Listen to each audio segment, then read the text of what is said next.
வணக்கம். திருக்குறள் எல்லோருக்கும் வாழ்க்கை வழிகாட்டி. எந்த வயதிலும் எந்த நிலைமையிலும் இது நம்மை மெதுவாக நல்லதொரு பாதைக்கு அழைத்துச் செல்லும் நெறி. நாள் ஒன்றுக்கு 2 நிமிடம் மட்டும் கேளுங்கள். புரியாவிட்டாலும் பரவாயில்லை, நடைமுறைப்படுத்த முடியாவிட்டாலும் கவலையில்லை. கேளுங்கள், மெதுவாக உங்கள் மனதில் ஒரு மாற்றம் உருவாகும். கடினமான நேரங்களிலும் கூட அது உங்களை அமைதியாக தூக்கும். உங்கள் வருகைக்கு நன்றி.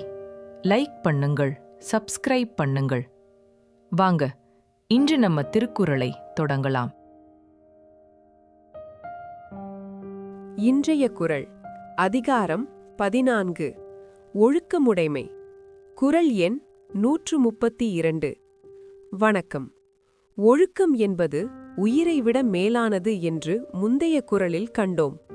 அந்த ஒழுக்கத்தை போற்றி பாதுகாப்பதில் நாம் எவ்வளவு கவனமாக இருக்க வேண்டும் என்பதையும், உலகிலுள்ள அனைத்து அறங்களையும் ஆராய்ந்து பார்த்தாலும் ஒழுக்கமே முதன்மையானது என்பதையும் வள்ளுவர் இந்த 132வது குறளில் வலியுறுத்துகிறார்.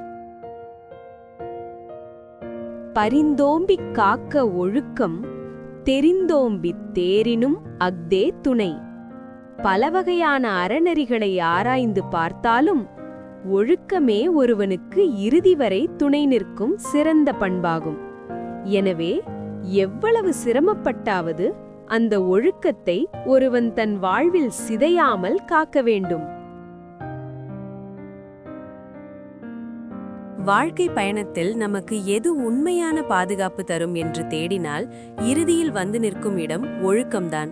எனவே அதை ஏதோ ஒரு கடமையாக செய்யாமல் நம்முடைய மிக முக்கியமான சொத்தாக கருதி விழிப்புணர்வுடன் அதை கடைபிடிக்க வேண்டும்.